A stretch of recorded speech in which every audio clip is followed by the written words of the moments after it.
नमस्कार दोस्तों। आज आपके बीच जिस किताब की चर्चा करने जा रहा हूँ वो मेरी नहीं, वो किताब लिखी गई है अजनीश बर्नवाल जी के द्वारा और सर इनकम टैक्स विभाग में है। ये पुस्तक मेरे हाथ में है। तो पिछले दिनों मैं जब दिल्ली की यात्रा पे था उस दौरान मैंने ये किताब ख़त्म की। वही किताब आपके बीच कुछ देखिए, कुछ बातें, क्यों ये किताब पढ़ी जाए, कौन इस किताब को पढ़े। तो अब देखिए इस किताब के बारे में जो लिखा हुआ है वो सबसे पहले तो दो शब्द करके लिखा हुआ है, which has been written by Manoj Muntashir ji, जिन्होंने एक अच्छी चीज़ लिखी है कि हमारा अतीत ही हमारे व्यक्तित्व के निर्माण का मार्ग प्रशस्त करता है, परंतु काल का प्रवाह कुछ ऐसा रहा कि हमारे इतिहास के कुछ पन्ने विकृत हो चले और कुछ को हमने पलटना ही छोड़ दिया। और यहाँ से आगे बढ़ा जाए तो प्राकथन इस पुस्तक का सुधांशु त्रिवेदी जी ने लिखा हुआ है, जिनको पिछले कुछ समय से लोग गूगल बाबा के नाम से भी जान रहे हैं।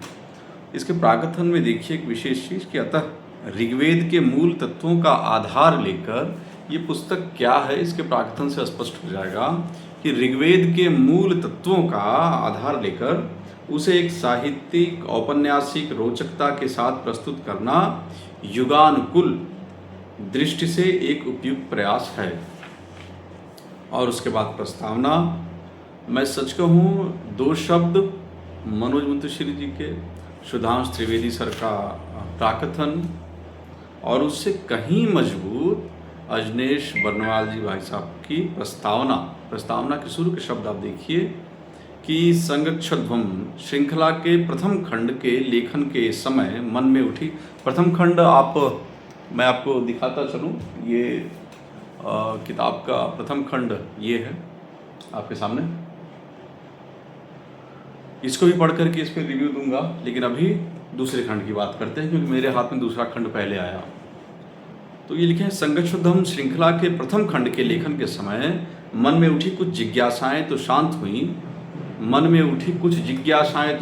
हुई, पर इसके साथ ही कुछ नई जिज्ञासाओं ने भी मन में जन्म ले लिया, जो हर लेखक के साथ होता है, जबकि कुछ पुरानी जिज्ञासाओं का समाधान अब भी शेष था। बहुत सुंदर एक जो लेखक लिख सकता है या जो लेखक की दृष्टि होती है उस रूप से लिखा गया। आगे जो अंत में है प्रस्तावना के कि व्यक्ति का स्वधर्म प्रायः उसके निहित स्वार्थों की भेंट चढ़ता दिखाई पड़ा, किंतु समाज उसी व्यक्ति के साथ अपने पूरे सामर्थ्य के साथ खड़ा रहा जो धर्म के गुणों को अंगीकार करते हुए अपने कर्तव्य पथ पर अग्रसर होता रहा। इस यात्रा को ही स्वयं में सजाने का प्रयास है यह श्रृंखला का द्वितीय खंड। प्रथम खंड की भांति ही इस खंड के कथानक का निर्माण भी ऋग्वेद में वर्णित तथ्यों, संदेशों व घटनाओं से प्रेरित होते हुए ही किया गया है। कहानी के पात्र हैं बहुत सुंदर, भावयव्य हैं, भावयव्यानी हैं। इनके पुत्र स्वनय, विश्पला और दो पुत्र इनके स्वनय, दो पुत्रियां विश्पला और सुंधियु। दीर्घतमा का परिवार, रोमसा, खेल, कई भागों में किताब है और जो पुस्तक की शुरुआत हुई वो अध्याय 9 से हुई है। और पुस्तक आप ज़रूर पढ़ें। मैं तो मेरी तो आदत है पढ़ते पढ़ते मैं किताबों को यूँ रंग देता हूँ बीच बीच में जहाँ मुझे अच्छा लगता है, और जो मुझे अच्छा लग रहा मैं वही आपको कुछ सुनाता हूँ इसमें। कि दीर्घतमा ऋषि की आज्ञा अनुसार हमारा पुत्र स्वनय अब हमारा नहीं रहा, अब हमारा ही नहीं अपितु पूरे नगर का पुत्र हो चुका है, क्योंकि दीर्घतमा ऋषि ने एक व्यवस्था बनाई थी। जैसे हमारे यहाँ वो व्यवस्था मनु महाराज की बनाई व्यवस्था थी, वैसे ही दीर्घतमा ऋषि ने एक व्यवस्था बनाई इस उपन्यास के अनुसार। तो इस उपन्यास के अनुसार जो आधारित है ऋग्वेद पर, तो दीर्घतमा ऋषि की आज्ञा अनुसार हमारा पुत्र भावयव्य का पुत्र, भावयव्यानी का पुत्र, अब उसको नगरपति की पदवी दी गई है। पुराने जो नगरपति रहे हैं उनका निधन हो गया है, तो पूरी व्यवस्था को सुचारू रूप से चलाने के लिए अब नए राजा का, नए नगरपति का दीर्घतमा जी ने आदेश किया कि ये बनेंगे, और जो नगर का नगरपति हुआ वो स्वयं का किसी एक व्यक्ति का पुत्र तो रह नहीं गया, वो नगर का, पूरे नगर का पुत्र हो चुका है। ये कहते हैं भाव्यव्य। यह सुनते ही भाव्यव्या ने एकाग्रचित होकर अपने पति की ओर जिज्ञासा भरी दृष्टि से देखने लगी। दृष्टि मिलते ही भाव्यव्य ने एक गहरी सांस ली और फिर अपनी आंखें मानो बंद करते हुए बात आगे बढ़ाते बोला कि हमारे पुत्र के रूप में इस घर में आज स्वनय की अंतिम रात्रि है, क्योंकि कल से इसका निवास नगरपति के भवन में हो जाएगा। वहाँ से थोड़ा और आगे बढ़िए, जहाँ मैंने रंगा हुआ है, जो मुझे बहुत अच्छी लाइनें लगी कि तुम ऋषि दीर्घतमा और ऋषि विमत के शिष्य हो, और ऋषि कक्षिवान और ऋषि दीर्घश्रवा तुम्हारे मित्र हैं। विश्पला और सुंध्यु जैसी योद्धा और विदुषी के तुम भाई हो और हमारे पुत्र हो। तो करना क्या था कि निश्चित ही तुम एक हो, पर तुम्हारे अंदर सभी के गुण हैं। तुम स्वनय हो, तुम समर्थ हो। और ये बातें आज की भी जो हमारे राजागढ़, विधायकगढ़, सांसदगढ़, मंत्रीगढ़ जो हैं, बहुतों में ये गुण आपको दिखेगा, बहुतों में नहीं दिखेगा। बहुत सारी पार्टियों में ये गुण दिखेगा, बहुत सारी पार्टियों में नहीं दिखेगा। लेकिन वेदों पर आधारित यह पुस्तकें जागृत कर रही हैं, पुनर्जागृत करती हैं। ऐसे ही एक लाइन में आगे देखिए, बढ़िए कि तुम्हारे स्वास्थ्य लाभ की प्रार्थना के लिए नगर की सीमा पर आदिरुद्र की, नगरपति जब स्वनय नगरपति होने का डिसाइड होता है कि he will be the next king of that particular area, तो वहाँ पे स्वनय की जो बहन है विश्पला, वो एक बीमारी से ग्रसित हैं, कोई खतरनाक बीमारी है उनको, जिसका इलाज बहुत देर में जाकर के होता है। इस पुस्तक में इलाज हो जाता है उसका। और उस दौरान स्वनय कहते हैं कि अब तो मैं राजा हो रहा हूँ, तो लेकिन तुम्हारी जो ये बीमारी है, करीब करीब उस समय की असाध्य बीमारी थी, जिसको ठीक करने के लिए हम लोग नगर के बाहर आदिरुद्र की प्रतिमा को स्थापित करेंगे। मुझे विश्वास है कि आदिरुद्र मेरी प्रार्थना सुनेंगे और तुम शीघ्र ही दीर्घकुटी के विकास हेतु नगर के प्रशासन में बढ़ चढ़कर सहभाग कर सकोगी। दिस मीन्स ऋग्वेद में भी एक बात स्पष्ट थी, जो लोग नहीं पढ़े हैं वो जाने, इस किताब कहानी के माध्यम से ही जाने, कि जो आज कही जाती हैं बातें, स्त्री समानता या स्त्री का participation in our society, in our economy, in defence sector, in all other sectors, जहाँ तक हम सोच समझ सकें, तो ये कोई आज का बहुत विशेष नहीं है, बहुत विशेष समय कोई आगे नहीं गया है। तो आप बस इतना जानिए कि ये चीज़ें पहले से हमारी व्यवस्था में रही हैं। व्यवस्थाएं विकृत हो गई थी, उन विकृत व्यवस्थाओं से निकलने में भारत आज भी, भारत ही क्या पूरा विश्व अभी तक समर्थ सक्षम हो नहीं पाया है। धीरे धीरे प्रयास करके भगवान जाने हो पाएगा कि नहीं, इसका नहीं पता, बट आगे चलते हैं पुस्तक पे।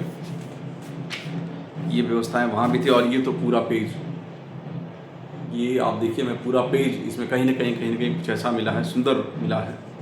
उसका विश्वास था कि असुर स्वयं यज्ञहीन है। अद्भुत बात है ये, एक अद्भुत बात। यही आप, खैर इसके आगे आप किताब स्वयं पढ़िएगा, मंगाइएगा, पढ़िएगा। और यहाँ पे आप देखिए, मैं इसमें बताता हूँ कि सुर असुर में क्या अंतर था, वहाँ की व्यवस्था के लोग क्या मानते थे, किस तरह की पूजा होती थी, कैसे प्रकृति से जुड़े थे, वो ये एक पेज ही स्पष्ट कर देता है कि whosoever is king, उसका जिम्मा क्या है, उसका दायित्व क्या होता है। लाइक जो हमारे मछुआरे या जो सेलिंग जो वर्कर्स थे, जो आ रहे थे और उन पे हॉर्मुज पे अटैक कर दिया अमेरिका ने भी, तो फिर सुरक्षा की बात हमारे प्रधानमंत्री जी ने उठाई कि वो सुरक्षित होने चाहिए, वो सुरक्षित होने चाहिए चाहे जैसे हो सके। आप युद्ध करके व्यापारियों को सुरक्षित करिए, आप प्रेम भाव से सुरक्षित करिए, हाथ जोड़ कर सुरक्षित करिए, लेकिन आपको व्यापारियों को सुरक्षित करना पड़ेगा, क्योंकि प्रोडक्शन जब ज़्यादा होगा तो प्रोडक्शन ज़्यादा होने के बाद उसकी सेल होगी, और सेल होने से ही भारत को व्यापार में पैसे प्राप्त होंगे। और अगर आप उस एरिया को सुरक्षित नहीं रख पाते हैं तो ये कष्टकारी है, ये आपके पीछे जाने का पहचान है। ये सब हर व्यापारी किसी क्षेत्र में फिर आगे नहीं बढ़ना चाहेगा। खैर, ये भी इस व्यवस्था को दर्शाते हुए इस पुस्तक में ये पेज पढ़ने लायक है कि दूर देशों में भी दीर्घकुटी नगर की पहचान अब एक व्यापारिक केंद्र के रूप में स्थापित हो गई। व्यापार बढ़ाने और व्यापारियों को सुरक्षित वातावरण देने के उद्देश्य से स्वनय ने नगर की सेना का यथोचित विस्तार किया था और अपनी सेना में विदेशी सैनिकों की भी भर्ती की थी। इसके अतिरिक्त स्वनय ने गुप्तचरों का भी एक बड़ा दल तैयार कर लिया था। अपने गुप्तचरों और सैनिकों के बल पर 3 वर्षों में ही स्वनय ने दिर्भीक क्वेवाच रुधितांग, देखिए मेरा ये कैमरा बंद हो जाता है, ये किया। असुरों के विरुद्ध होने वाले किसी भी युद्ध में स्वनय जब तक आसुरी सेना के अंतिम सैनिक को समाप्त नहीं कर लेता था तब तक वह युद्ध समाप्ति की घोषणा नहीं करता था। उनका विश्वास था कि असुर स्वयं यज्ञहीन होने के साथ साथ याज्ञिकों के यज्ञ कर्म में बाधा उत्पन्न करने के अतिरिक्त यज्ञ करने वाले व्यक्तियों के साथ दुर्व्यवहार भी करते हैं। असुरों का यह व्यवहार असुरों के अस्तित्व को समाप्त करने के लिए सदा से ही उसे प्रेरित करता था। स्वनय को अपने माता पिता से मिले संस्कार और गुरुओं से मिली शिक्षा यह स्पष्ट कहती थी कि यज्ञ द्वारा मनुष्य जिस किसी भी देवता का आवाहन व पोषण करता है वह देवता अपनी शक्तियाँ यजमान में संचालित करता है, जिनको प्राप्त कर वह धर्म के मार्ग पर चलते हुए पुण्यकर्म करने को प्रेरित होता है। एक नगरपति के रूप में स्वनय अपना यह दायित्व समझता था कि सभी नगरवासी धर्म के मार्ग पर चलें जो कि यज्ञ कर्म द्वारा ही संभव था। उसके अनुसार नगर को व्यवस्थित रखने का यही एकमात्र उपाय था। इसलिए स्वनय के प्रशासन का यह मूल मंत्र था कि वह यज्ञ करने वालों की रक्षा तो करता रहेगा, साथ ही साथ यज्ञ का विरोध करने वालों का नाश भी करेगा। नगर की आंतरिक और बाह्य सुरक्षा में किसी प्रकार की सेंध न लग सके, इसकी चाक चौबंद व्यवस्था करने के लिए स्वनय नगरपति के रूप में सदैव तत्पर था। तो नगर की आंतरिक और बाह्य सुरक्षा में किसी प्रकार की सेंध न लग सके, ये लाइन मैं 2 बार केवल इसलिए पढ़ा हूँ कि आजकल जो कुछ राष्ट्र में हो रहा है, प्रदेश में हो रहा है, इलेक्शन को प्रभावित करने को लेकर के, इलेक्शन को जीतने को लेकर के अगर हो रहा है और अगर होने वाला है तो कष्टकारी है। मानव मात्र के प्राण की बड़ा ही गुणगान किया गया है धर्मशास्त्रों में, लेकिन ऐसा लगता है कि राजनीति या बहुतायत राजनीतिक दल इस विषय को भूल गए हैं, इस बात को भूल गए हैं। और अभी हाल में तो राम जी के मंदिर में जो कुछ पता नहीं सच है झूठ है क्या है कुछ पता नहीं, कॉन्स्पिरेसी है या क्या, इसका कुछ पता नहीं है, लेकिन अगर कुछ है तो उसका आप ये ज़रूर करिए। आप लोगों से, समर्थ लोगों से प्रार्थना है हम लोगों की, मूलतः लेखक वर्ग की क्या, मैं स्वतः एक लेखक आदमी हूँ और मैंने वर्तमान के किसी राजनेता या वर्तमान के किसी ऐसे व्यक्तित्व पे कोई न कुछ लिखा है न पढ़ा है। कारण ये कि आप इन विषयों को देख सकते हैं कि एक लेखक का अनबायस्ड होना बड़ा आवश्यक है। जो व्यक्तित्व, मैं सच कहूँ कि ये पुस्तक हो या हम लोगों की जो किताबें हों या श्री गुरु जी को आप देखें जो व्यक्तित्व रहा, या मैंने रामभद्राचार्य जी महाराज के लिए जो लिखी, सुंदरकांड जी, निषाद राज के राम, नेत्रा तापस, ये सब कुछ एक सशक्त राष्ट्र की स्थापना के लिए ही लिखा गया है।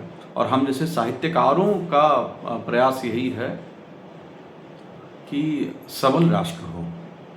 ऐसी कमज़ोर विचारधाराएं जो अभी भी दिख रही हैं और जो आहत कर रही हैं, चाहे वो लखनऊ की घटना हो जो घटी है अभी, या अलग अलग कोचिंग इंस्टीट्यूट्स हों, भ्रष्टाचार की पराकाष्ठा तो नहीं कर सकता, लेकिन पराकाष्ठा से कितना नीचे है समय, इसका नहीं पता। इसका आकलन कर पाना कठिन है। इसका आकलन संभवतः हमारे अधिकारीगण करना जानते होंगे। प्रधानमंत्री जी, मुख्यमंत्री जी सक्षम हैं, सबल हैं, लेकिन उनके सक्षम और सबल होने के साथ साथ ये भी है कि जब वो सक्षम और सबल हैं, भारत सक्षम और सबल है, तो भारत के लोग भी सक्षम और सबल हों। भारत की एक एक प्राण की कीमत बहुमूल्य है। यहाँ भारत भूमि पर जन्म लेना और यहाँ की साधना, यहाँ की तपस्थली की जानकारी न होना या जानकारी न दे पाना, ये एक वैसा विषय है जो कहें कि उसी के परिणाम स्वरूप ये चीज़ें घटती चली जा रही हैं। जब तक सिस्टम स्वच्छ नहीं होगा, निष्पक्ष सिस्टम नहीं रहेगा, तब तक ऐसी चीज़ें, चाहे वो लखनऊ प्रकरण हो, चाहे वो भगवान रामचंद्र जी के स्थल का प्रकरण हो, और चाहे वो कोई भी जगह हो, कोई भी जगह, वो शंका पैदा करेंगी, करती थीं, करती हैं और आगे भी करती रहेंगी। ये ज़रूर है कि उपयुक्त आज की परिस्थिति में जितने भी राजनीतिक दल हैं, उन राजनीतिक दलों में जो श्रेष्ठ है वो इस समय वर्तमान में सत्ता पे है। कब तक श्रेष्ठ रहेगा इसका नहीं पता। हम लोगों की प्रार्थना है कि सुधार हो, और वो सुधार करने के लिए आप एक बात जानिए कि वो किसी आसुरी प्रवृत्ति के व्यक्तियों का समूह ये सुधार नहीं कर सकता। सात्विक लोग चाहिए, हमारे शंकराचार्य महाभाग लोग चाहिए ऐसे सुधारों की आवश्यकता में, हमारे जगत गुरु लोग चाहिए ऐसे सुधारों की आवश्यकता में। जीवन शैली किस तरह की हो ये आप जानते हैं। आप आज जो कर रहे हैं वो ठीक है, लेकिन आज से आगे राष्ट्र को अच्छा और मजबूत बनाने का जिम्मा आप ही के कंधों पे है, हमारे कंधों पे है। बिहार में क्या घटा, क्या नहीं घटा, आप ये भी देख रहे हैं, जान रहे हैं। तो और इस पे पार्टियों का मौन जो है वो बिल्कुल अच्छा नहीं है, इस पे राजनीति बिल्कुल अच्छी नहीं है। जहाँ पे बिहार के मुख्यमंत्री को फ्रंट में आकर के और इस चीज़ का बिल्कुल फ्रंट में आकर के इस चीज़ को डील करना था, इस विषय को डील करना था, वो ऑलमोस्ट मौन होकर के बैठे हुए हैं। तो शिक्षा, एक बात सच है कि आप बहुत ऊपर पढ़ाई कर लेते हो, एक्सट्रीम आप क्वालिफाइड हो जाओगे, maximum you could be an IAS officer, but you are also governed with the person who is not educated at all, जो पढ़ा लिखा नहीं है। और पढ़ा लिखा मैं केवल वो नहीं कह रहा हूँ डिग्री वाले को, बिल्कुल नहीं, पढ़ा लिखा मैं उसको भी कह रहा हूँ जिसकी आध्यात्मिक चेतनाएं शून्य हो चुकी हैं, वो पढ़ा लिखा नहीं है। जिसकी आध्यात्मिक चेतनाएं जागृत हों, पढ़ा लिखा हो, ऐसा व्यक्तित्व राष्ट्र को चाहिए।